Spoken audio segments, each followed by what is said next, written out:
Welcome back, people of the world. We are live. Reap the harvest. Matt Tack in the mix. What's going on, buddy? I'm great, man. How are you? I'm doing real well. Happy Friday, everyone, people of the world. We have been busy. Matt's getting those deals done, breaking deals down for you, showing you what's happening in the trenches. Break these deals down. We closed on two of them. Actually, we sold off our rental portfolio. So we had a small rental portfolio. We closed on our last one today. So super pumped about that. We literally have a mobile notary come over and we assigned. I had to chase some guy down. I forgot that. I didn't even know the Florida deed transfer. You have to get a bipartisan witness or an unbiased witness to actually sign your deed. So I had to chase a neighbor down, dude. I didn't know the dude. And I told him, I was like, "Hey man, can you come up? What's your name?" And he's like, "Bruce." I'm like, "Bruce, I got a random question to ask you. Can you come over? I'm trying to sell a property. Need you to sign some documentation." He's like, "All right, man. I love random." So he came over, man, really helped me out, and we ended up closing on the property this morning. So that was super pumped about that. And then we have one other one in Gainesville. So we had one in Tampa, one in Gainesville, and then we're trying to put a few under contract. And then just before I got on the call, I had a really, really good call with one of my business partners on the capital front, the commercial front, and we were just walking through some underwriting on some deals. So we're just trying to stay active, man. The name of the game is stacking up them deals, brah. Stacking them deals. That's beautiful. So 2 closings and then another the commercial one, and then you got the strip mall deal that's coming too. Yeah, we're going to be raising capital on that deal. So I actually met with an investor yesterday. Had really good conversation that hopefully is going to be a source of capital for us in the Granville area of Michigan. We like that area a lot, actually. It's just it's super cool. It's right in the downtown. We feel like there's a lot of vertical potential for that. So we're going to be really building out a discrete business plan for that one as far as the CapEx.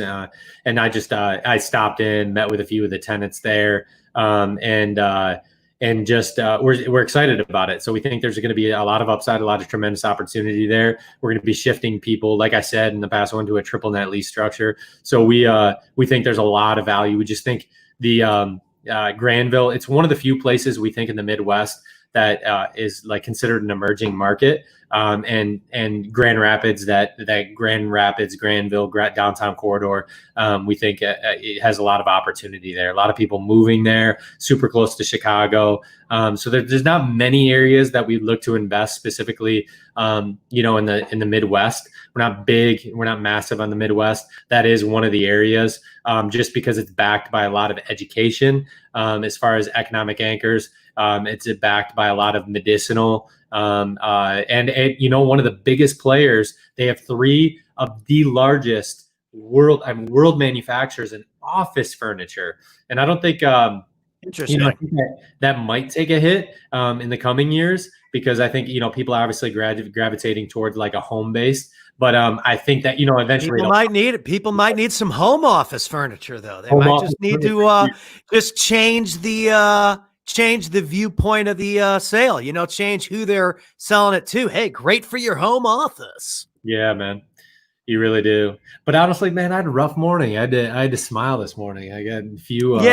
We've been busy. I've been busy at home too. And it's still months later. The Corona care is still in full effect. I mean, mask mandates here in Texas. A lot of stuff is still shut down or limited capacity, so they can only take so many people in. The play places, all this kind of stuff, So the Corona care is still in full effect for a lot of people. Yeah. The Corona home care. So the kids get a little wild. Yeah. And here in Texas, it is hot. It is steaming hot because it's the middle of July. I heard, yeah, no, I mean, that's how Florida is, but Michigan is not, man. Michigan is beautiful. Probably one of the most beautiful parts. Dude, being up north, I was just looking at it. I mean, just seeing the hills, you see flat Florida. I mean, I'm not trying to dog on Florida. I love Florida. Texas is pretty flat too. I just love, but it's super flat. And Michigan, man, you're driving and they'll be like 150, 200 feet of just hills and then green. Just it's green, man. Nothing's been cut down. It's just like it's pure oxygen. Love it. Yeah, a lot of trees in Missouri where I grew up too. It was kind of fun being in the backwoods, having bonfires and stuff like that. It's a good time. Good for the soul, man. It's good for the soul to bounce around. But it's good that you're staying busy. Put a smile on. And we talk about that too going into the weekend, especially if you've got a big busy weekend ahead. You know, like we always try to bring our momentum into Monday, and sometimes you got to force that smile and get that positive chemical reaction going in your body so that you can continue to execute at high levels, because it's always going to be hard. There's always going to be bumps in the road, and that's just part of the game, and we have to, you know, somehow find it within us to stay positive and understand that those are learning opportunities and that they're growth opportunities as well as just part of the game. Yeah. Yeah, man. I love that shirt, by the way, dude. This one's an old school. This is a good one, though. I'm busting this one back. I'm bringing this one back. It's a real good one. You got to pay your dues, man. You know? How can I get one of those? I need that. I think they sell these still. It's a supplement company called First Form. I'll send you the link. Gotcha. Good stuff. Great pre-workout. That stuff will get you want to put a smile on your dopamine receptors. Take a scoop of that pre-workout, bouncing off the freaking walls.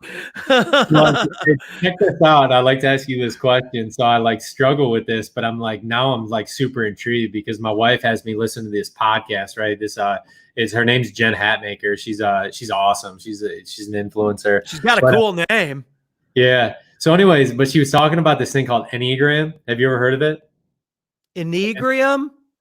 Is it Enneagram or Enneagram? I don't know, but I feel like I've seen that somewhere. Is it a supplement? It scales people. No, it scales people. Like it's like it categorizes people and personalities based on one. Oh, okay. Like you might be like a 1 or a 2 or a 3, and like or a 9, you know, and you might have like this wing status or something like that. So I'm listening to this thing last night. Oh, it's kind of like what I talk about with Street Fighter characters. I say that just in a different way. She's probably way more intellectually and scientifically sound than I am, but life's kind of like Street Fighter. Like, you know, the big, huge guy is really, really strong, but he can't move as fast as Chun-Li. She's way faster. So depending on if he gets a hold of her or not, you know what I mean? That stuff really does translate to real life. Just because you're the strongest doesn't mean you can't get beat by somebody that's faster. I just I guess so there's levels of ratings in each level of life. I'm not a super great vocabulary person, right? Yeah. Like I'm not like Mr. Vocab, but some people I know that never film on camera. They can't do on camera anything. And they are they're way better at wordplay than me, but they don't utilize it on camera. That on camera stuff's not their thing. Yeah. So I got a 10 in that. But I might sound like an idiot sometimes, but those guys are really, really great at wordplay, but they never film. So no one knows that they're that great at wordplay. All of these different pieces of our personality, definitely, there's got to be some kind of scale. So that's what this woman does.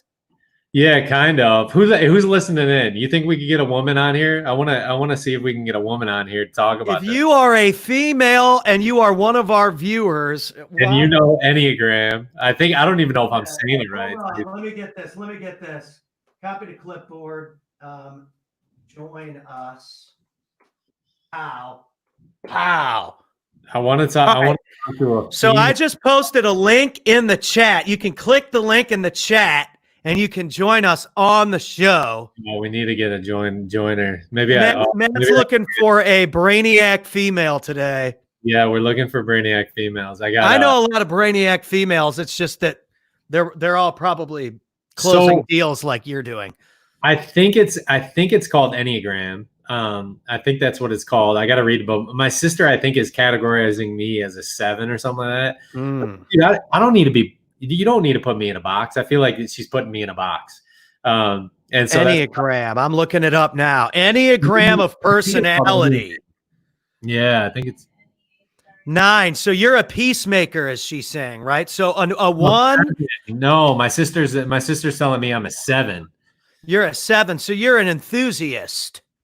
You think that's what I don't know. She So said, I'm looking at the chart. I'm Yeah, looking at the chart. chart. One. Here's the chart for everybody. If you can see this, no, you really can't. A little bit. All right. Yeah. Okay. There it is. all these fancy cameras. You could see it. Yeah. Yeah. A little bit. Oh no. Oh no. Yeah. Okay. Anyway, if you type in Enneagram of personality, 1 is a reformer, 2 is a helper, 3 is an achiever, 4 is an individualist, 5 is an investigator. I thought it said instigator. Investigator. 6 is a loyalist. 7 is an enthusiast. 8 is a challenger. 9 is a peacemaker. Now, there's little dots that connect these two. So let me So get you might deeper. be that what I call the wing or something. There's like a little wing. Yeah, there's a little wing. I'm getting deeper into this like now. you might be an 8 challenger, but you also might be an instigator, Pat. So there's some. I'm a investigator. If it would have been instigator, it totally would have been me. That's cool, man. I don't know. I have to look that up. So there's a thing inside: anger, fear, image, and so some of these things, performer and motivator.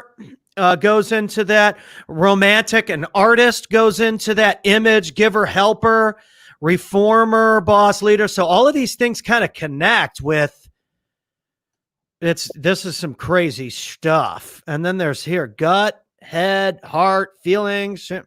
This is deep. So I'm gonna have to do some more research on that. Really deep. But it's kind of like my Street Fighter.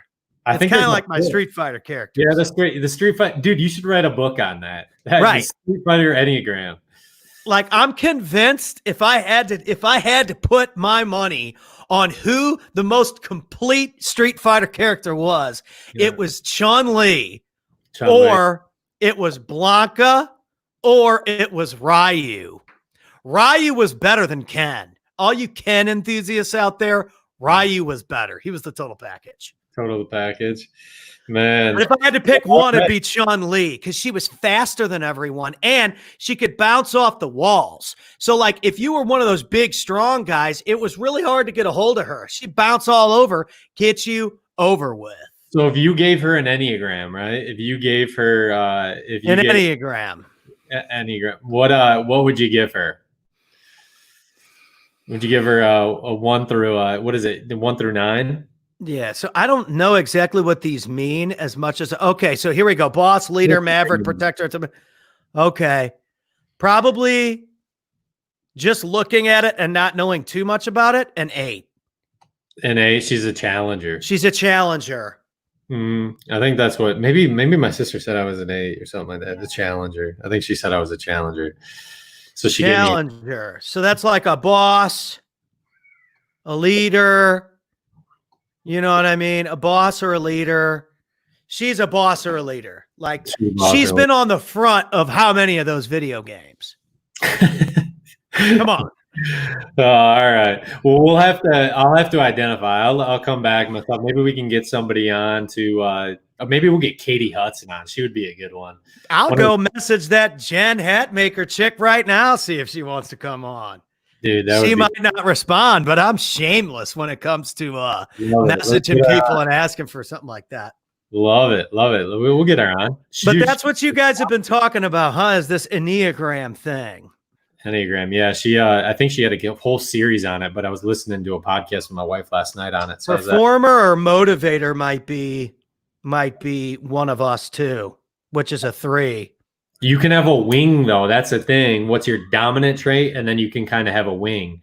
But that's what I don't understand about the whole thing is that you can you're boxing yourself and then you get a wing. I don't know. You're a little bit of an observer thinker as well. Number 5. Very much of I do like the thinking. Well, everyone should be. I think that's like pivotal. You know, the part of reflection. I was listening to so Jay Williams. He's a basketball player. It was a former basketball player for the Chicago Bulls. Played for University of Duke or Duke University. But he actually had a motorcycle accident. Played 3 years with him, and he had a really interesting story on how he came to terms with getting in an accident. A couple failed committed suicides just because he identified with my life is basketball. My identity is in basketball. Yeah, this says this here. Achiever, performer, status seeker is a 3, so they can have worthlessness that comes from failure. So boom. I mean, he had just like, I mean, he had made. So yeah, number 3. He's a number 3. He's an achiever. So when he was achieving all those things, he was super happy. But the other side of that is that those things can lead to worthlessness when failure comes. Yeah, it's pretty cool because what? So now I'm starting to kind of look and see how this works. So then, you know, that also comes back into play, right? If like when you know your strengths, how do you compound your strengths? And then, you know, when you know your weaknesses, what your strengths can expose as your weaknesses. How can you create your strengths as that levels of opportunity, right? If you know where the weaknesses can take you. So I mean, that's something he talked about. I was listening like about it for an hour. He was talking about some things, everything from like race to his overall identity and now where he is today, but through a few failed attempts at suicide because his identity was in the game of basketball. And then now that's shifted to like his marriage and how things are like have a firmer foundation, right? And where are you building those things? Because, you know, you build your things in the material, you know, your happiness is going to be temporary. But then, you know, relationships definitely can withstand. Sorry, I'm getting into her thing now. This is crazy. Oh, man, she's good. She's good. Follow her for sure. Let's see if we can get her on the show one day. She would be a good one. Highly Jen Hatmaker. Jen Hatmaker. She's a good one. I think it's just like at Jen Hatmaker too. She's, yeah, this is crazy stuff because I've kind of talked about how this kind of stuff works. She's got a huge following on Instagram. I've kind of talked about that in the sense that everyone's got certain talents. Everyone's good at different stuff. Like I was saying earlier, like my buddy, Lo Hornbuckle, super intellectual type, great with vocab and wordplay and all that kind of stuff. But like, I don't know if he would like actually ever make a comedy skit. If I had his intellectual, vocabulary for my comedy skits, I'd be a freaking genius, but that's not my strength. That's his strength. Right. Now, I mean, I could read books all day and try and get it naturally. I don't know if that's ever going to come to me. My mom and I were laughing about that the other day. And she's like, yeah, you might as well just stick to having a good time, Hilton, because that's what you're good at. But certain things come naturally to people. Yeah. So it's interesting to look at a graph and see that charted out. But then interesting. You your goals on that. Like I'm being a little bit more open-minded to it because I think I was my sister, I'm like, dude, don't box me. Like, don't tell me like box me. But I'm like thinking more. I'm like listening to some of the things. It's like some of these that you can create as opportunity, right? If you kind of know your traits, know who you are. Because one of the things that I'm trying to get a lot better at, right, is overall time management and creating like time with my time that I have, creating more opportunities, right? So that's you know, I was just talking with a guy the other day, and you know, one of the purposes and the intention of why I do what I do, right, is to be around my family and to really engage them at a much deeper level. Even when, because I know, you know, through the adolescence, how my 4-year-old daughter, her mind is just expanding. She's a sponge. And how can I be part of that more and more and more, right? And that's what, you know, as of right now, like, I don't want to look back. And I was listening to John Gordon the other day. He's one thing that I could have done better. I don't regret it, but I could have been a better father when my kids were, from adolescent or from early ages to 13 and 14, because that's like, they're growing so much. And I want to be part of that, right? I want to be part of that growth opportunity when they're at a very early age. I don't want to look back when I'm, 40 and 50 years old saying, man, I wish I was part of their life a little bit more and part of that growth. So keeping the end in mind that I want to be part of that growth, and how do I really create time? And one thing that Ed Milet does, that he shortened everything to 4-minute meetings, right? So he's in and out. He's at a much higher level. But like, how are you getting in and getting out of these these meetings you're in? How are you making sure, hey, boom, we're hitting into things? That's how we kind of started doing these shows. Instead of doing 1 hour shows so every week, we do like 15 to 20 minutes. Some of them are 8 minutes. Yeah, super short. Yeah, I love that. So it kind of like condenses it. It's more frequent, but it's the same amount of time as longer shows. For sure, man. And I mean, that's beautiful, right? It's all about maintaining that action, but really being 4-minute meetings. He loves the 4-minute meetings, coming in. Let's get to it. Let's get to another point, because at the end of the day, we probably talk too much about Enneagram, right? We probably get a hit, a couple different things points. So how do you roll through those things? But I love the chat, and I like the building up the momentum. I think this is right. I mean, we do this. We have a good time on here too, but it's important to do things that hold you accountable for your happiness and for your growth. That's another part of the reason why we do this too. We're holding ourselves accountable, having a good time, talking about where we're going. We talked about breaking down a couple of your deals, talked about some ways to analyze ourselves. What are our strengths? What are our weaknesses? I'm quick in this area. I'm strong in this area. I'm a little slow here. Dude, that's all growth. So while it might be kind of us shooting from the hip, a lot of the time, we're still making valid points, and we're still opening up ourselves and putting ourselves out there. There needs to be more of that.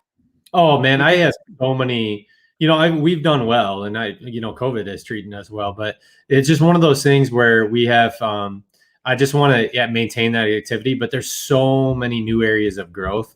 Right. And that's what I love growing. I love learning. That's even going back to a previous podcast, like being on the airplane. What can I learn? I'm sitting there taking notes. It's just like the love for learning from other people. So many of there's so many people that have the ability to give, and we're in this world to create more knowledge and to exchange that knowledge amongst each others. And that's I think it's so important. So I love sharing. Some of the knowledge that creating, and then my beautiful wife right here. And Kelly the Smasher. He's trying to get me on Enneagram, and so now. Well, what's Kelly? Before we get off here, what's Kelly's thing? I was looking and I was reading them. I don't know her that well, but I was reading one, and it said the Peacemaker. It said, hold on, it said the Peacemaker, but the last word I don't think applies to her, because I don't think she's complacent. So the Peacemaker is the easygoing, receptive, reassuring, agreeable, but then it says complacent. I don't think she's one of these complacent style chicks.